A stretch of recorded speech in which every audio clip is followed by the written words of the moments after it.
नमस्कार दोस्तों, मैं डॉक्टर श्याम सिंह राजपुरोहित आपके सम्मुख उपस्थित हूँ। पंच दिवसीय दीपोत्सव के दूसरे दिन की जानकारी देने के लिए। पहले दिन की जानकारी धनतेरस के रूप में मैंने आपको दी थी। मेरा ख्याल है आपने वो वीडियो अवश्य देखा होगा, आपने उसको पसंद भी किया होगा, आपने उसको फॉरवर्ड भी किया होगा।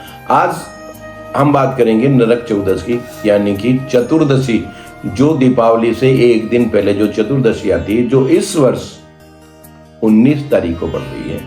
उस 19 तारीख को जो हमारी चौदस है, उसको शास्त्रों में रूप चौदस भी कहते हैं और उसको नरक चतुर्दशी भी कहते हैं।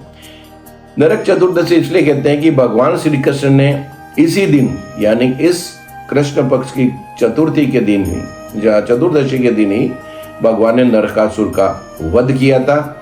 और उसके नियंत्रण में, उसकी कैद में जो 16,000 राजकन्याएं थी और देवता गण थे, उन सबको उन्होंने उसको मार के, नरकासुर को मार के, उसका वध करके उन सभी को छुड़ाया था। और शास्त्रों में ऐसा प्रमाणित भी है कि उन छुड़ाई हुई 16 राजकन्याओं का, 16 राजकुमारियों का भगवान श्री कृष्ण ने परिणय किया था और उनको अपनी पत्नी के रूप में अंगीकार किया था। सबसे महत्वपूर्ण बात यह है कि नरक चौदस को रूप चौदस भी कहते हैं और ये सौंदर्य और शुद्धि उसके लिए प्रमुख रूप से मनाया जाता है। इसमें कृष्ण भगवान की भी पूजा की जाती है, नए वस्त्र इसमें धारण किए जाते हैं। और सबसे बड़ी बात यह है कि अभ्यंग स्नान, यानी कि शरीर पर तेल की और उबटन की मालिश करके और फिर उसके शरीर को मल कर धोकर साफ करके उसको किया जाता है। अपने स्वरूप को, अपने सौंदर्य को, अपने रूप को निखारने का कार्य इस रूप चौदस को किया जाता है। और इसमें जो सबसे महत्वपूर्ण बात है, जो इस साल की नरक चौदस को, यानी कि रूप चौदस को है, वो ये है कि अमृत सिद्धि योग और सर्वार्थ सिद्धि योग इस दिन बन रहा है।